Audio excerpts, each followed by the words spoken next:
চলতেছে, আলোচনা সমালোচনা যেখানে সেখানে চলতেছে। ওই গ্রামে এক নেতা বাস করত, যেই নেতা আলেম দেখলেই চোখ টনটনায়। আপনার দেশে তো আল্লাহ মধ্যে এরকম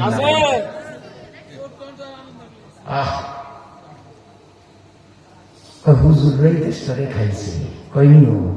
আচ্ছা হুজুররা খাইলো কেমনে? হুজুররা কয়জন মেম্বার, কয়জন চেয়ারম্যান, কয়জন টিউন, কয়জন ডিসি?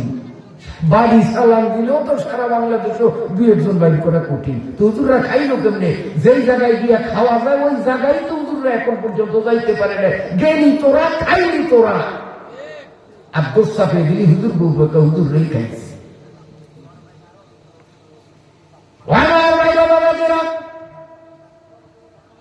হযরতে জুরাইজ মনে মনে বলতেছেন, মা তোমার বদদোয়া কাজে লাগবে না।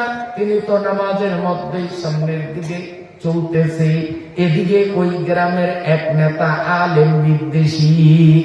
এই আলেম বিদ্বেষী ওই বেশ্যা নারীরে ডাকিয়া বাড়িতে নিয়া সেই সস্তার আমলের 10,000 টাকার বান্ডিল নগদ তার হাতে ধরাইয়া দিল, আর বলল, শোন, এই 10,000 টাকায় আমার কোনো দাবি নেই, সব টাকা তোর। গরিব মানুষ, অনেক উপকার হবে। তখনকার দিনের 10,000 টাকা এখনকার কয়েকশো কোটি টাকা হবে। তোর এতগুলো টাকা দিলাম, বিনিময়ে তুই খালি কোর্টে গিয়া একটা মামলা জুরাইজ পিশরাফের নামে দিবি। কি যে জুরাইজ পিশরাফ আমার সাথে অঘটন ঘটাইছে, যার কারণে আজ আমার এই অবস্থা। পারবি? যদি এই কথা বলতে পারো তো এই টাকা সত্য। মহিলা চিন্তা করলো, হুজুরের মান ইজ্জত থাকুক বা যাও, এতে আমার কি হয়েছে? আমার তো টাকা হয়েছে। আর আলেমদের বিরুদ্ধে চুরির অপবাদ দিলে এটা সমাজে খাইব না। যদি মসজিদের ইমাম সাহেব চুরি করছে, এই বদনাম উড়াল গ্রামের মানুষ বিশ্বাস করবে? মোটেও না। যদি তার বিরুদ্ধে অন্য কোন অভিযোগ তোলে, সমাজ খাইব না। তবে একটা খায়, এইটা হলো যদি নারী কেলেঙ্কারি জনিত কোন অপবাদ তোলা যায়, তো সত্য না অসত্য যাচাইয়ের আগেই কিন্তু ওনার চাকরি যায়। ঠিক না? এইটা কিন্তু সমাজে ভালো করিয়া খায়। এই জন্য মুসা নবীর বিরুদ্ধে নারী কেলেঙ্কারির অপবাদ, জুরাইজ হুজুরের বিরুদ্ধে নারী কেলেঙ্কারির অপবাদ। গত কিছুদিন আগে আল্লামা মামুনুল হক সাহেবের বিরুদ্ধে মিথ্যা নারী জনিত অপবাদ দিয়েছিল, মনে আছে? আমার ভাইরা বাবাজিরা, আলেম বিদ্বেষীরা জানে আলেমদেরকে হেয় করতে হলে এই একটা পথ, এইটা সমাজে খায়। কাজী জুরাইজ হুজুরে যদি থামাইতে হয়, এটা ছাড়া বিকল্প পথ নাই। ওই মেয়েটারে 10,000 টাকা ঘুষ দিয়া মেয়েটারে তৈরি করলো। এই মেয়েটা কোর্টে যাইয়া জুরাইজ হুজুরের বিরুদ্ধে মামলা দিল।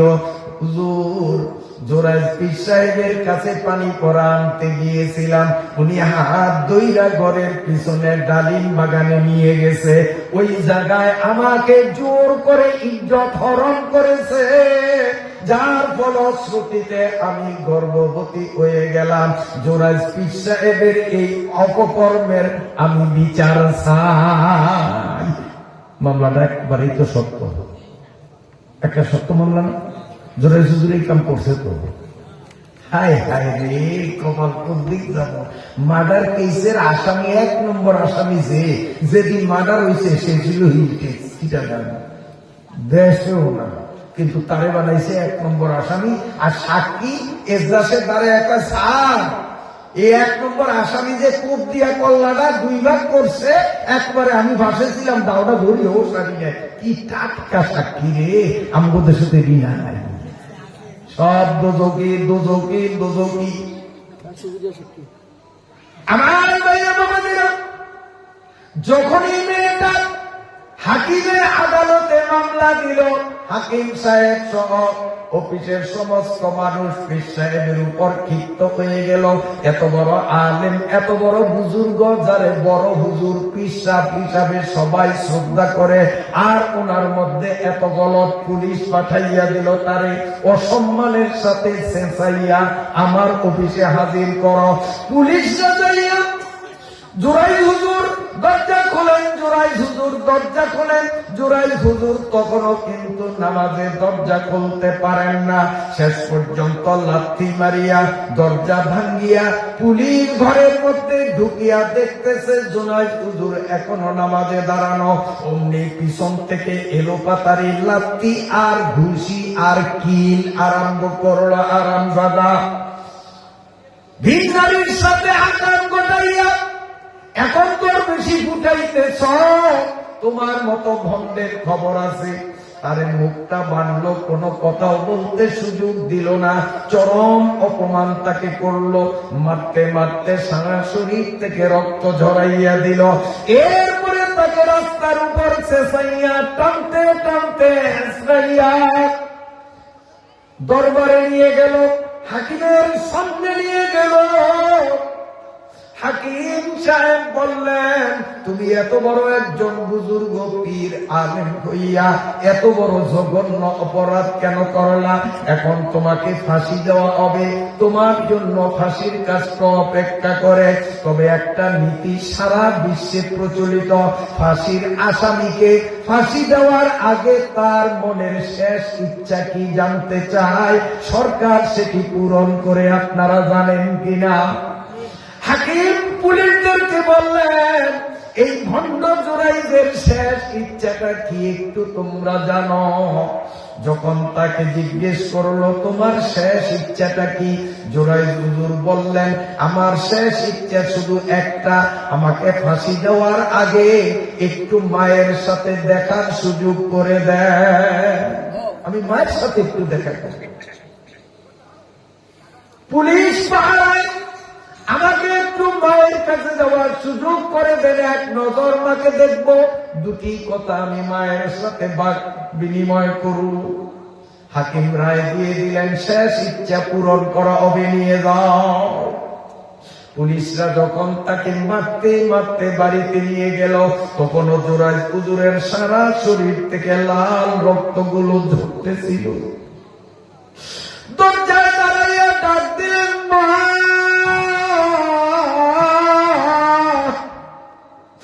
মা।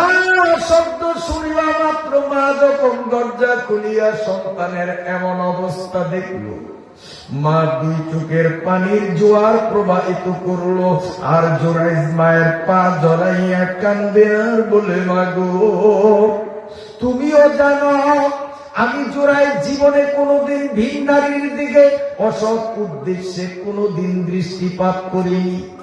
অন্যায় অপরাধ করবো, জেনা ব্যভিচার করবো তো দূরের কথা, আমি কোনো ভিন নারীর কল্পনাও করি নাই। তুমি ভালো করে জানো, তারপরেও ব্যবসা নারীর হাতে আমার আজ এই চরম অপমান, আমার জন্য ফাঁসির কাষ্ট অপেক্ষমান, এটি আর কিচ্ছু না। মা, তুমি যে বদদোয়া করেছিলা আল্লাহ তোরে ব্যবসা নারী দ্বারা চরম ভাবে বেইজ্জতি করুক, মা এটি তোমার বদদোয়া বেতর সাজা আয়ে মাজলুমা কে হঙ্গামে দোয়া করদান ইজাবত আজ দরে হকবা রে ইস্তেকবালনি আয়াত। আল্লাহ নবী বলেন, সালাতুতু দাওয়াতিন মুস্তাজাবা, তিন ব্যক্তির দোয়া কখনো বিফলে যায় না, বৃথা যায় না। এই তিন ব্যক্তির মধ্যে এক ব্যক্তি হলো মা আর বাবা। মা আর বাবা ভালো দোয়া করুক আর মন্দ দোয়া করুক, দোয়া করতে দেরি কবুল হইতে দেরি না। আল্লাহ, মা আপনার বদদোয়া কিচ্ছু না, আমি তো এমন কাজ করিনি, আল্লাহও জানে, আমিও জানি, আপনিও জানেন। তারপরেও আমার বিরুদ্ধে এত বড় অপবাদ, আজকে আমার এমন চরম অসম্মান, এর পিছনে মূল কারণ হলো আপনার বদদোয়া। মা আমি আপনার পা জড়াইয়া ধরলাম, আমারে মাফ করিয়া দেন। মা দুই চোখের পানি ছাড়িয়া কান্দে আর বলে, বাবা আমার কথা যে আল্লাহর দরবারে এইভাবে পৌঁছে যাবে আমি কল্পনা করি নাই। যদি বুঝতে পারতাম তোরে বদদোয়া দিতাম না। হাউমাউ করিয়া কান্দে আর মা বলে, আল্লাহ তুমি আমার আগের কথা যেমন কবুল করেছো এখনকার কথাও কবুল করা লাগবে। আমি আমার সন্তান জুরাইজরে মাফ করিয়া দিছি। ও সন্তানের গোষ্ঠীরা কান খুলিয়া শুনরে বাবা, মার বাবার সাথে তুমি যতই বড় অপরাধ করো না কেন, মা বাবার মনে যতই দুঃখ দাও না কেন, যদি নিজে ছোট্ট বানাইয়া মা আর বাবার পা ধরা লাগবে না, শুধু হাত ধরিয়া যদি বলো আমারে মাফ করিয়া দেন, পৃথিবীতে এমন কোন মা এমন কোন বাবা পাওয়া যাবে না সন্তান মাফ চাইলে তারে মাফ করবে না, এমন বাবা আল্লাহ দুনিয়াতে বানায় না। ঠিক না বেঠি? জোরাইজের মা বলে, আল্লাহ আমার বদদোয়ায় তুমি আমার সন্তানের ইজ্জত হারাইয়া দিছ। ও আল্লাহ আমি এখন তারে মাফ কইরা দিলাম, আমার সন্তান জোরাইজের হারানো ইজ্জত তারে ফিরাইয়া দাও। সুবহানাল্লাহ। মা তারে মাফ কইরা দিলেন। এবার হাসতে হাসতে হাসতেছে পুলিশদের বলে, চলো চলো এবার আমাকে নিয়ে চলো। হাসতেছে সবাই বলে, এখন তারে ফাঁসির কাস্তে ঝুলানো হবে। আর লোকটা হাসতেছে, মাথার নাট বল্টু ঢিল হইয়া গেছে। এখন তো হাসার কথা নয়, কাঁদার কথা। হাসতে হাসতে হাকিমের সামনে গেল। হাকিম বলেন, কিরে বেটা পাগল হইলি নাকি? এখন তোরে ফাঁসিতে ঝুলাবো আর তুই যে হাসতেছ। হযরতে জুরাইজ বলেন, হাকিম সাহেব এক তরফা কথা শুনিয়ে আপনি রায় চূড়ান্ত করলেন।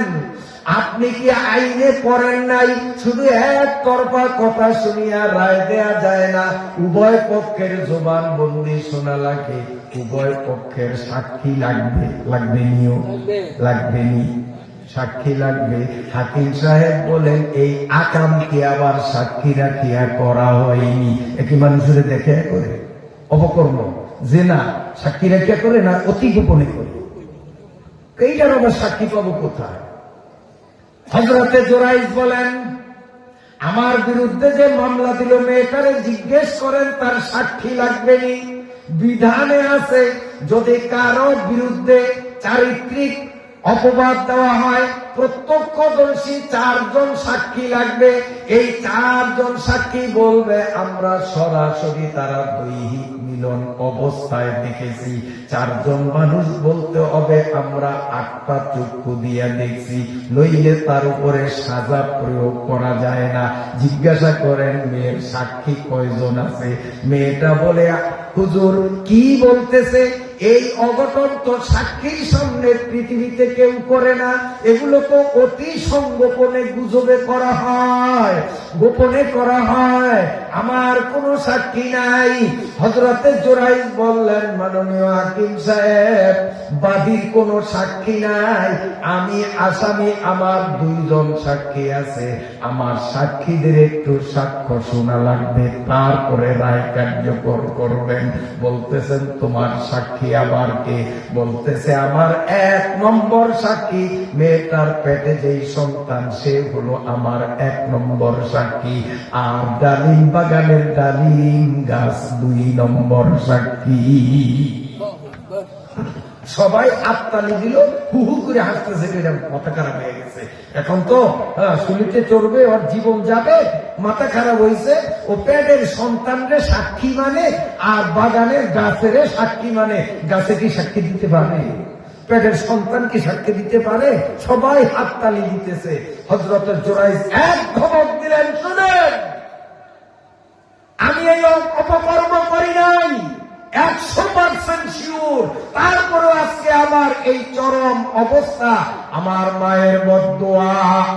বদদোয়ার ফলে আমার এই অবস্থা। এইমাত্র আমি সেই মায়ের থেকে দোয়া নিয়ে এসেছি। আমার মায়ের দোয়া আল্লাহর কাছে কবুল হইয়া যদি অপমানিত হইতে পারি, আমার মায়ের দোয়ায় এই মহিলার পেটের বাচ্চাও সাক্ষী দিয়া আমার নির্দোষিতা প্রমাণ করবে।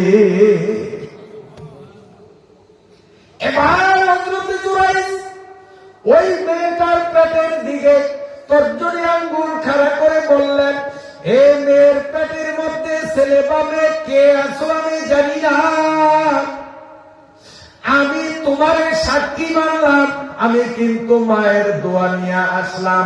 আমার মায়ের দোয়া যদি আল্লাহর কাছে কবুল হয়ে থাকে, পেটের ভিতরে ছেলে বা মেয়ে যে থাকিয়া থাক, সত্য সত্য সাক্ষী দাও, কবে কখন আমি তোমার মায়ের সাথে আকাম করছি, আমি করছি না অন্য কেউ করছে, তোমার জন্মদাতা কে, তার পরিচয়টা একটু দিয়ে দাও। হযরতে জুরাইজ আঙ্গুলের ইশারায় কথাগুলো বলতে না বলতে ওই মজলিসে যতজন মানুষ ছিল, বিচারক এবং পুলিশ, তারপরে দর্শক, সমস্ত মানুষগুলো নিজ কানে স্পষ্ট ভাবে শুনতে পাইল ওই মেয়েটার পেটের ভিতরে থাকা সন্তান বলিষ্ঠ কণ্ঠে সাক্ষ্য দেওয়া শুরু করছে।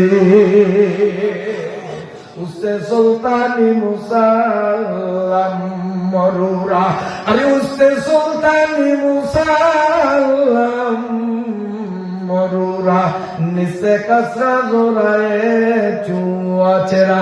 আমার আল্লাহ গর্ভস্থ সন্তান দিয়ে কথা বলাইতে পারে কিনা? ইন্নাল্লাহ কুল্লি শাইইন কাদির। আমার আল্লাহর ক্ষমতা আছে না নাই? এবার পেটের সন্তান স্পষ্ট ভাষায় জবান বন্দি দেওয়া আরম্ভ করলো, সাক্ষ্য প্রদান শুরু করলো। মাননীয় হাকিম সাহেব, আমার মা ওই নেতার 10,000 টাকা ঘুষ খাইয়া নিদোষী নিরপরাধ এই সতী সৎ মানুষটার বিরুদ্ধে মিথ্যা মামলা দিয়েছে। আমার মায়ের সাথে, আমার এই হুজুরের সাথে জীবনে কোনোদিন দেখা সাক্ষাৎ হয় নাই। আমার মাকে হুজুর জীবনে কোনোদিন দুই চোখে দেখে নাই, বরঞ্চ আমার মা নাম বলে দিল ওই গ্রামের অমুক রাখালের সাথে গোপনে অবৈধ প্রেম করত, এবং পাহাড়ের গুহার মধ্যে আমার মা আর ওই রাখালের অবৈধ মিলন প্রায় হইত। ওই অবৈধ মিলনে আমি মায়ের পেটে আসলাম। আমার জন্মদাতা জোরাইজ হুজুর নন, বরং অমুক রাখাল। হাকিম সাথে সাথে কলম ধরলো, খালাস, খালাস, আসামি খালাস। তখন দরবারের লোকরা বলল, স্যার সাক্ষী তো মানছে 2 জন, এখন সাক্ষী পাইল কয়জনে? আরেকজন আছেন। হাকিমকে আর সাক্ষী দরকার আসেনি। আপনারা কি করেন? পেটের ভিতরে সন্তান যখন জোরাইজ হুজুরের সপক্ষে সাক্ষী দিলেন, এরপরে আর ভিন্ন কোনো সাক্ষী লাগে? হাকিমকে আর সাক্ষীর দরকার নাই। সবাই বলেন স্যার দরকার নাই, ঠিক আছে, আমরাও মনে করি।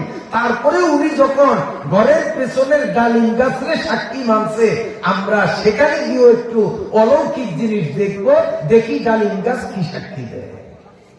এবার হাকিম সমস্ত পুলিশদের নিয়া, জোরাইজ হুজুরের নিয়া, ওই বাদিনী মহিলাকে নিয়া হুজুরের ঘরের পিছনের ডালিম বাগানে গেলেন। আল্লাহর ওলি ডালিম গাছরে সম্বোধন করিয়া বলেন, ডালিম গাছরে, আমার নামে এত বড় অপবাদ, আমি নাকি ঘরের পিছনে তোর ছায়া তলে ওর সাথে অপকর্ম করেছি।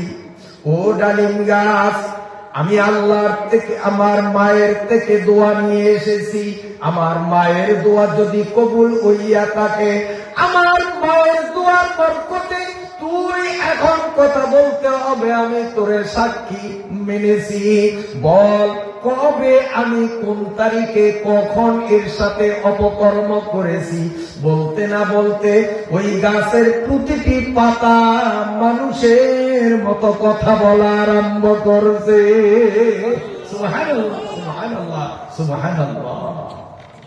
আমার ভাইরা বাবাজিরা, ডালিম গাছ বলে, এ মেয়ারা, এত বড় জঘন্য অপবাদ জুরাই হুজুরের মতো একজন সৎ মানুষ বর্তমান দুনিয়ায় খুঁজিয়া পাইবা না। এই বুজুর্গ আলেম পীর সাহেবের বিরুদ্ধে এত বড় মিথ্যা অপবাদ। আমি ডালিম গাছ সাক্ষী দেই, আমি ডালিম গাছ জীবনে কোনদিন হুজুরকে পরনারীর দিকে নজর দিতে কোনদিন দেখি না। মিথ্যা কথা। এই মহিলাকে নিয়ে এখানে আসছে, তখন মহিলা হাকিমের সামনে নতজানু হয়ে বলে, হাকিম সাহেব, আসলে আমার কোনো দোষ না। আলেম বিদ্বেষী নেতা আমারে চাপ সৃষ্টি করছে, 10,000 টাকা ঘুষ দিছে, জীবনের হুমকি দিছে। আমি যদি হুজুরের বিরুদ্ধে এমন মামলা না দেই তাহলে আমাকে দেখে ছাড়বে। আমি চাপে পড়িয়া, টাকা লোভে পড়িয়া মিথ্যা মিথ্যা মামলা দিয়েছি।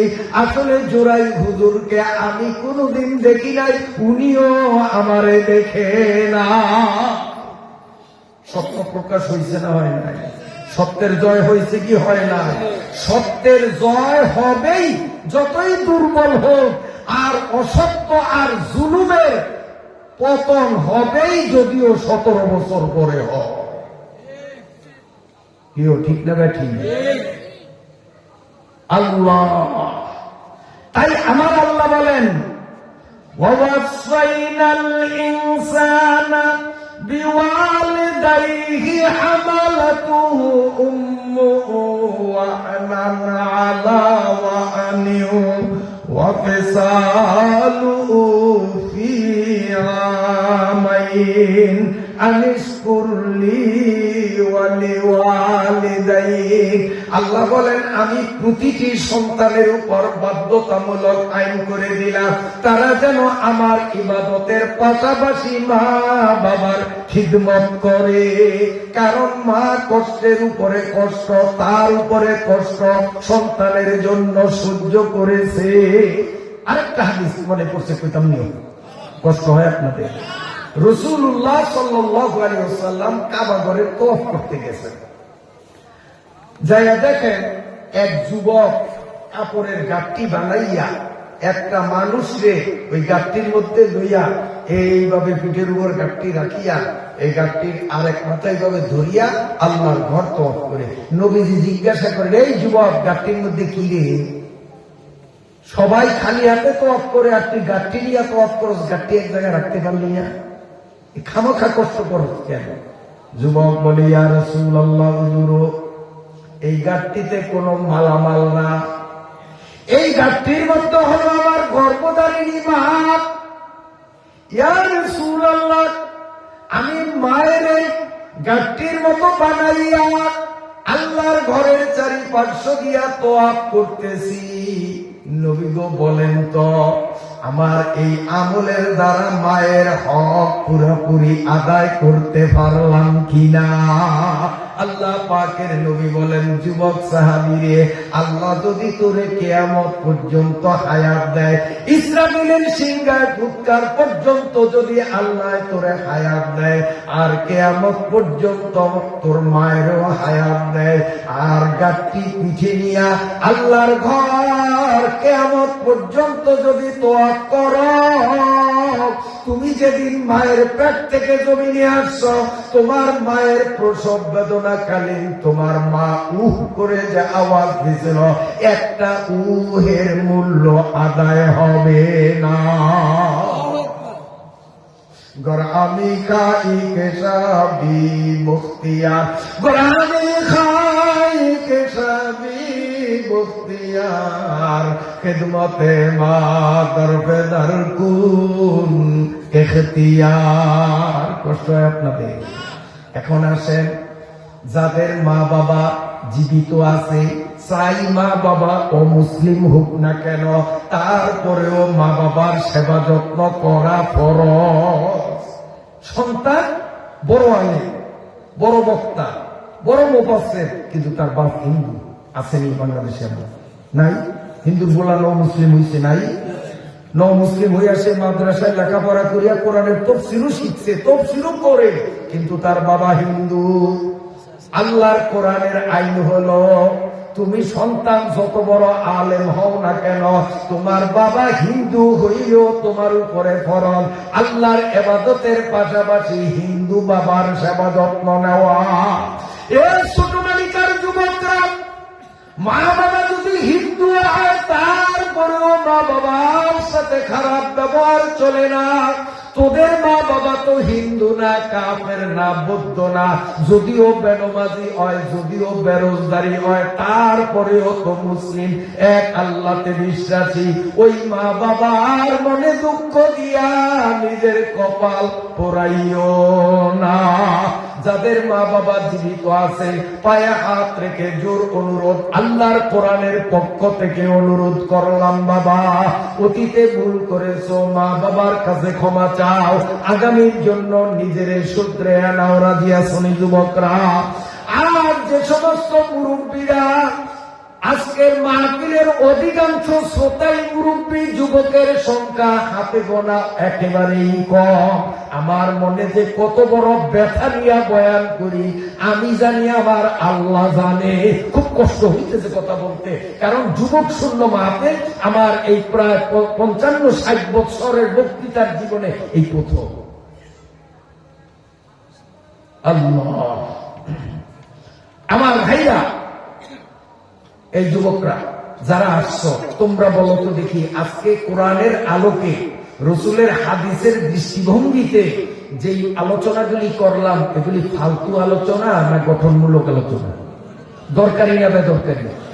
দরকারি না বেদরকারি? যুবকরা জোরে কর, দরকারি না? আরো যুবকদের উপস্থিতি দরকার ছিল নি। যদি যুবকদের উপস্থিতি আরো ভালো হইতো, বয়ানের মান আরো ভালো হইতো। এখন তো বাধাগ্রস্ত, চাইলে খালি বুড়িয়া করে দেখি যুবকদের ওই কোনা দিয়া তাও লাস্টে আসছে, প্রথম ছিল না। আল্লাহ কবুল করছেন, আল্লাহ যুবকদেরকে ভবিষ্যতের জন্য কবুল করুক। না আপনাদের এলাকার যুবকদের জন্য দোয়া করছি, আমরা নবী গুরুদের জন্য তো দোয়া করি না। এরপর আমিন করবেন না? আল্লাহ, যাদের মা বাবা নাই, কবরে গেছে, ওই সংখ্যক কিন্তু আজকের শ্রোতা বেশি, এই ক্লাসের বেশি না? এই মুরব্বীর কি মা আছে? এখন বাবা আছে? নাই। আপনার আছে? বাবা নাই, মা আছে। আল্লাহ দীর্ঘজীবী করুক, সুস্থতার সাথে সবাই কম। আচ্ছা, এখানে বেশিরভাগ মানুষের মা নাই, বাবা নাই, কারো একজন আছে আরেকজন নেই, সেই ক্লাসের মানুষ বেশি। তারা এবার শোনেন শেষ বয়ান। আল্লাহর নবী এই বয়ানটি একদিন করতেছিলেন, সাহাবীরা জোয়ান বুড়া সবাই বসিয়া শুনল। নবীজি যখন বয়ান শেষ করলেন, যুবকরা উঠে দিল দৌড়। কেন যুবকরা দৌড় দিল? কার আগে? কে বাড়িতে যাইয়া মায়ের পা ধরিয়া, বাবার পা ধরিয়া, মাপ চাইয়া নিজের আগামীর পথ খুলবে। এই জন্য যুবকরা বুঝ পাইছে মাপ চাওয়ার জন্য কার আগে কে মাপ চাইতে পারে, প্রতিযোগিতা করিয়া দৌড়াইল। আর বুড়িয়ারা গালে আর দেওয়া দিছে। নবীজিকে ওয়াজ শেষ, যুবকরা গেছে, এ বুড়িয়া সাহাবীরা তোমরা জানো কাহা? বুড়িয়াটা কন্দর করল, কই যাব? আজকে যে বয়ান শুনাইছেন, মা বাবা মাফ না করলে, মা বাবার খেদমত না করলে জাহান্নাম ছাড়া উপায় নাই। বাড়িতে যায় মায়েরও পাবো না, বাবারও পাবো না, কেমনে মাফ চামু, কেমনে খেদমত করবো? আমারও কপালে তো জাহান্নাম ছাড়া কিচ্ছু নেই। বুড়িয়ারা কাঁদবে। আমার নবী বলেন, আমার বুড়া সাহাবীরা, যাদের মা বাবা দুইজন কিংবা যে কোনো একজন মারা গেছে, তোমরা শোনো। আপনারা শুনবেন না? আল্লাহর নবী বলেন, যাদের মা বাবা কবরে তারা শোনো, হাতে গোনা 4টা কাজ তোমাদের আমি নবী শিখাইয়া গেলাম। যদি এই 4টা কাম তোমরা করো, আল্লাহর ফেরেশতারা তোমার মা বাবার কবরে যাইয়া সংবাদ দিবে, এ বুড়িয়া তুমি তো কবরে শুইয়া রইছ, ওইদিকে তোমার বুড়িয়া পোলা দুনিয়াতে 4টা কাম শুরু করছে। যখন ফেরেশতার মাধ্যমে 4 কামের সংবাদ কবরে শোয়া মা আর বাবা শুনবে, অমনি মা বাবা আল্লাহরে ডাক দিয়া বলবে, আল্লাহ, সন্তানের খারাপ ব্যবহারে মনে কষ্ট নিয়ে কবরে আসছি, এ যাবৎকাল পর্যন্ত কবরে শুইয়া শুইয়া সন্তান তারে বদদুয়া দিছি, তোমার ফেরেশতার মাধ্যমে আজকে যখন জানতে পারলাম আমার পোলা বুড়া বয়সেও 4টা কাম শুরু করছে, তোমার ফেরেশতারা বলছে, এই সংবাদ শুনিয়া মনের সমস্ত দুঃখ গুছাইয়া সন্তান রে 100% ক্ষমা ঘোষণা করিয়া দিলাম। আল্লাহ রাব্বুল আলামিন বলবেন, এ বুড়িয়া, এতদিন তোমার সন্তানের তুমিও মাফ করো নাই, আমি আল্লাহও মাফ করি নাই।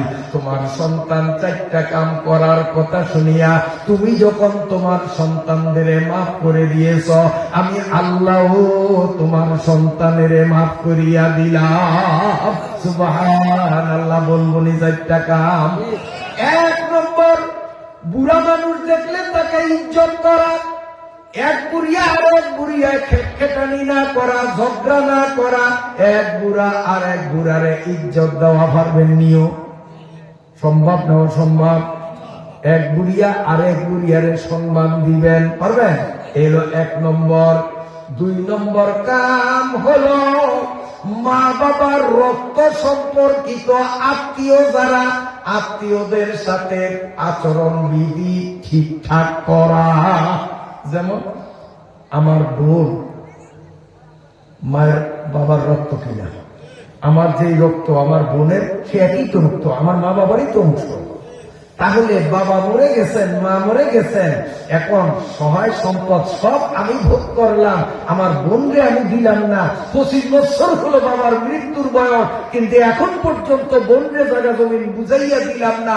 এমন দুষ্ট ভাই মনে হয় আপনাকে বোরানোর দিনই নাই। আমাকে বলে আছে জালেম, জালেম, জালেম।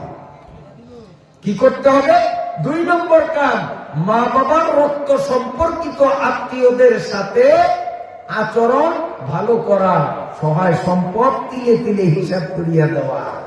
নিজে নেয় বাগানের অংশ, নিজে নেয় ওই মানকারাট বাজারে ঘর বিডি আছে 3টা, নিজে নেয় এহেন দিয়া, আর বই এনে দেয় ডগের জমি আছে না নাই? বই এনে দেয় ওখান থেকে নুনা পড়া জমি, যেন ধান লাগাইলে ফলনা যায়, হয় না? বইলে রেতে হিন্দিয়া। আর নিজে নেয় বাগান, নিজে নেয় বাড়ি।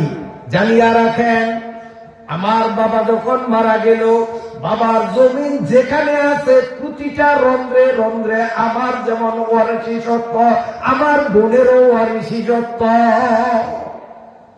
কাজে বেশি দামাটা আমি নিলাম, কম দামাটা বোনরে চাপাইয়া দিলাম।